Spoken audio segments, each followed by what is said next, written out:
Bonjour, bienvenue sur la chaîne Math Pro pour cette nouvelle vidéo consacrée aux exercices sur les transformateurs monophasés. Déjà, un transformateur se présente comme un ensemble de bobinages. Voici un transformateur monophasé bien sûr. On peut représenter ce transformateur par cette figure où on remarque l'enroulement du primaire et l'enroulement du secondaire. Le transformateur est une machine statique parce qu'il n'y a pas d'élément tournant qui permet d'abaisser ou d'élever la tension. La représentation en termes électriques peut être donnée par la troisième figure. Dans cette vidéo, nous allons proposer un exercice et résoudre de façon méticuleuse cet exercice. L'exercice est le suivant. La puissance apparente d'un transformateur monophasé, 5 kV bar 230 volts, 50 S, est S égale 21 kVA. La section du circuit magnétique est S égale 60, petit s bien sûr, égale 60 cm². Et la valeur maximale du champ magnétique est B égale 1,1 Tesla. Nous avons effectué deux tests. L'essai à vide a donné les résultats suivants.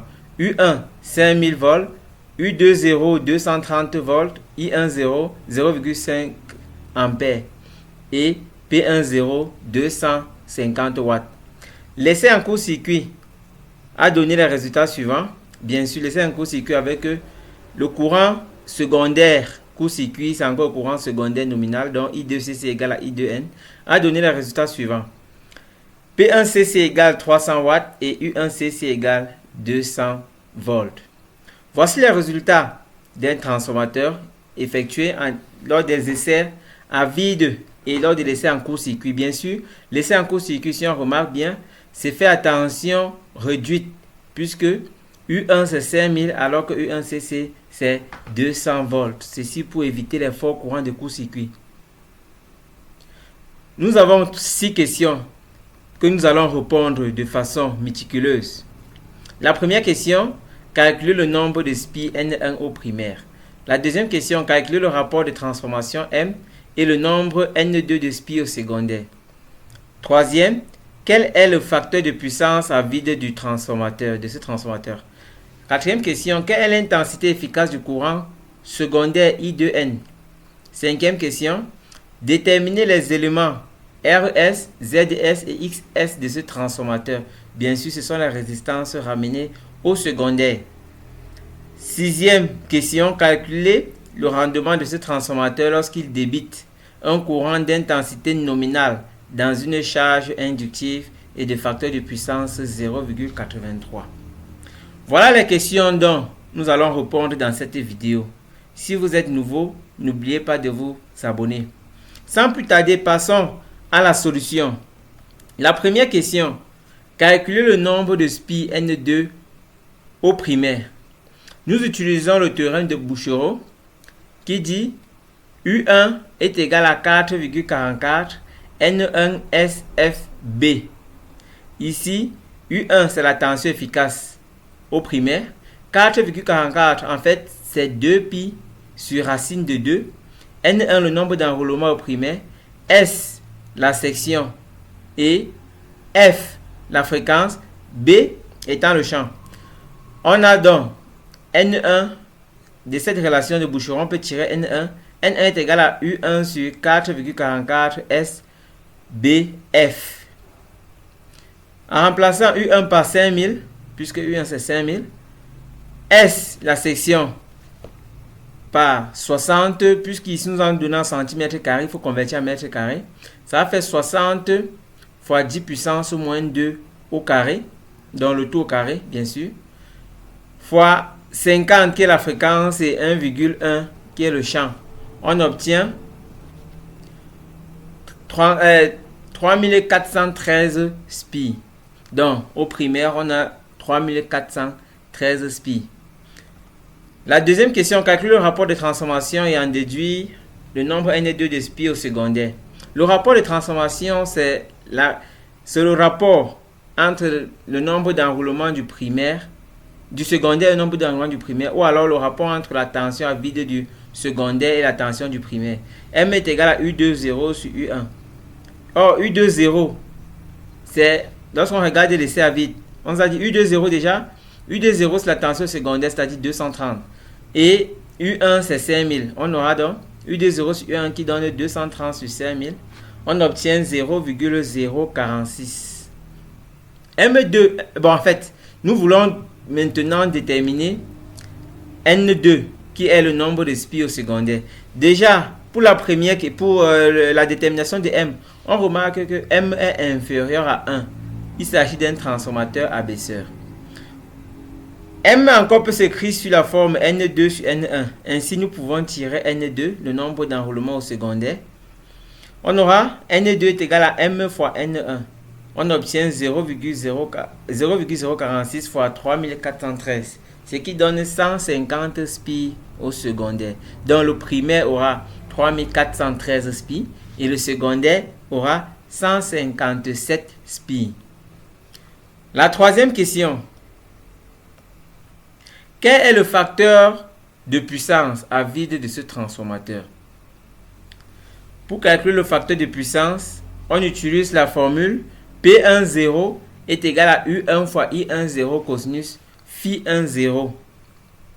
Or, P10 c'est encore cela les pertes faites, c'est-à-dire la puissance à vide la puissance lors de l'essai à vide. À partir de l'anti cosinus Phi10 qui est le facteur de puissance à vide est égal à P10 sur U1 fois I10.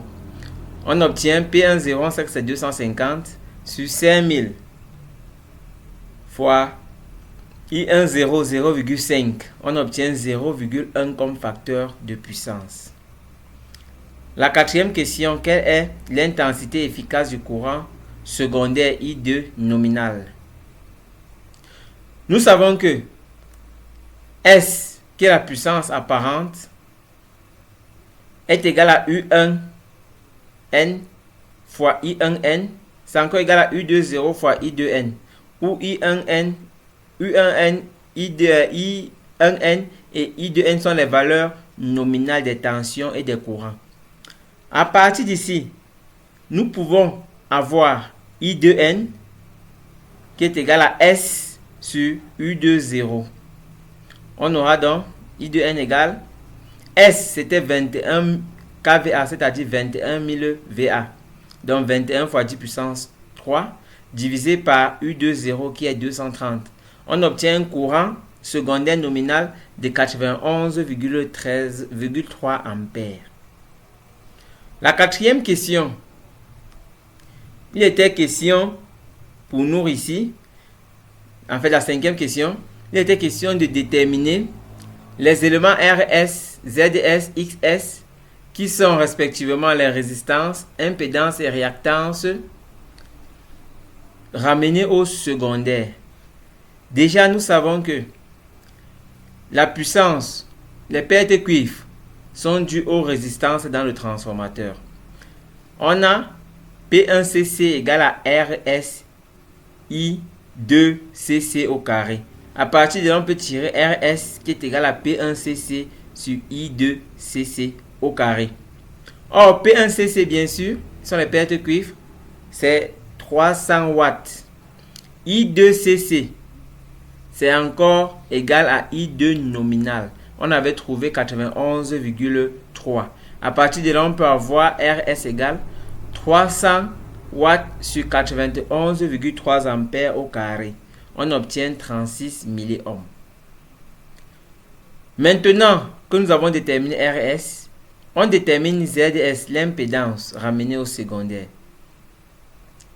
Nous savons que MU1CC est égal à ZS I2CC.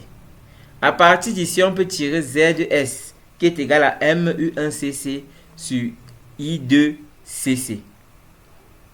Bien sûr, avec U1CC égale à 200 volts.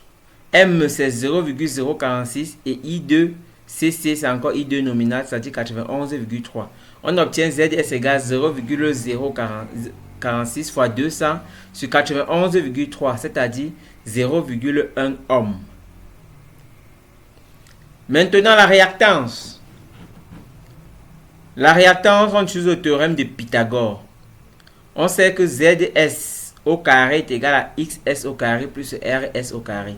À partir de là, on peut tirer XS, c'est égal à racine carrée de ZS au carré moins RS au carré. Or, ZS, c'est égal à 0,1 et RS, c'est 0,036. À partir de là, on obtient XS égale à racine carrée de 0,1 au carré moins 0,036 au carré qui donne 94 ohms. En fait, c'est milliohms. La sixième question.